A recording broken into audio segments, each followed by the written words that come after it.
important warning for parents tonight. Schools are seeing more students showing up with vaping devices disguised as school supplies. The News 4i team's Jordan Elder is investigating how students are getting their hands on these devices and what officials say you should watch for.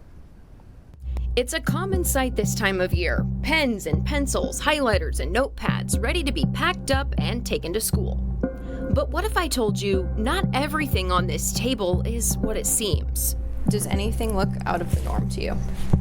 We put our coworkers to the test. No. If I were to tell you that some items on this table were actually vapes and not school supplies, No. Are there any that you would suspect? The pen looks too bulky. Nope, that's really a highlighter. I wouldn't know at all. I want to say one of these highlighters. Do you think you would immediately know that it wasn't a normal school supply? Not at all. If you weren't looking for it, there's no way that you'd see that. Pens, highlighters, hoodies with vapes in the strings. These devices are getting easier to hide, harder to spot, and they're popping up in classrooms across the country. They're more bold. Sometimes they'll even do it in a classroom with a teacher there. Catherine Lissy with Northside ISD says it's a constant struggle. These are just a few of the traditional vapes the NISD Police Department has taken into evidence, but others hide in plain sight. The companies that are making vapes look a lot different. I mean, sometimes they could look like a highlighter or a coffee cup, not just traditional, what we're used to seeing. Well, that tells me that this is a trend that's here to stay. Dr. Lawrence Kwong is the chief of pediatric emergency medicine at Christus Children's Hospital. He calls vaping a national epidemic. Our state governing agencies need to, come down on these companies, right? I mean, they're skirting the law, willfully skirting the law, and targeting our youth. The federal government is taking action on this. The FDA sent this warning letter to the company that makes highlight vapes, which look almost identical to a typical highlighter. The agency writes that the product is concerning because it, quote, helps conceal the nature of the product as a tobacco product from parents, teachers, or other adults. Experts warn you to be on the lookout for these devices and talk to your kids about the risks associated with vaping. Schools are doing the same. It has to be all hands on deck, parents, public health, and the medical community. For the News 4i team, I'm Jordan Elder. We reported that local school districts were worried that a new law requiring harsher punishments for vaping on school campuses would lead to harmful and unintended consequences. As News 4 San Antonio's Matt Roy reports, so far those fears haven't been realized.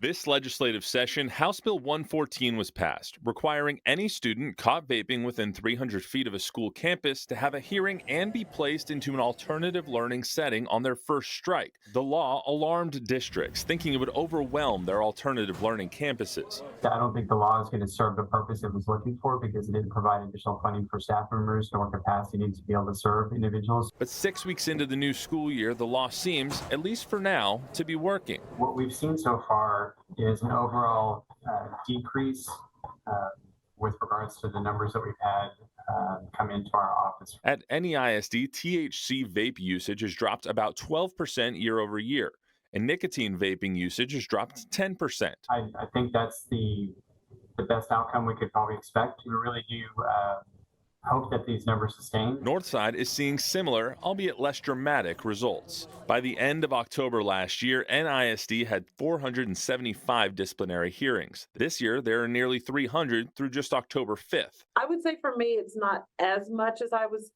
concerned to have. Northside Student Advocacy Director Catherine Lisi says numbers are lower for now. If it keeps tracking like this, we'll be considerably higher than we were last year. But again, not as bad as I was fearful of. So. NEISD's Tyler Shoesmith attributes the decrease to the district's educational campaign, social media, and media stories informing families of the repercussions of vaping. I'm happy to be wrong. Now, they're just hoping the law keeps working. Matt Roy, News 4 San Antonio. E-cigarette use among high school kids has jumped a staggering 1,000% in just 1 year. That data from 2019 to 2020 in this Addicted Texas report. News 4 San Antonio's Amanda Henderson explains what's being done to keep e-cigs out of the hands of children. You've probably seen this a time or two recently. Vapes are popular among adults and teenagers, despite the legal age to buy them being 21. I've seen where they'd rather give up anything else. B. Blackman works with Rise Inspire Academy. The high school helps support youth in drug and alcohol recovery. A lot of the teens, they think, oh, it's just a nicotine vape, it's no big deal. But it is a big deal. Like you said, it can definitely become a felony.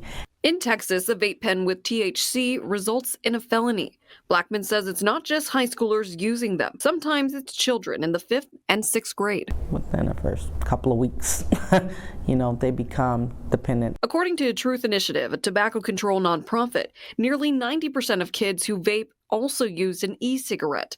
Sales for the latter have risen nearly 50% from January 2020 to December 2022. Cross River Therapy says about 15% of high schoolers and 4% of middle schoolers have used e-cigarettes. Abigail Moore says San Antonio is seeing similar trends. The numbers have doubled in school districts here in Bexar County. Young people getting caught with vaping cartridges at school. If young people are vaping and are caught at school with vaping products, they are expelled and sent to alternative schools. The San Antonio Council on Alcohol and Drug Awareness CEO says teens and children are 20% more likely to become addicted to vapes than adults. Moore says one vape pod can have as much nicotine as a pack of cigarettes. That they're getting a hold of these vaping tools, and they're vaping without their parents' knowledge. She also says they want young people to join their coalition of education about the impact and consequences of vapes. You can find information on that and on resources on our website. Reporting in San Antonio, I'm Amanda Henderson.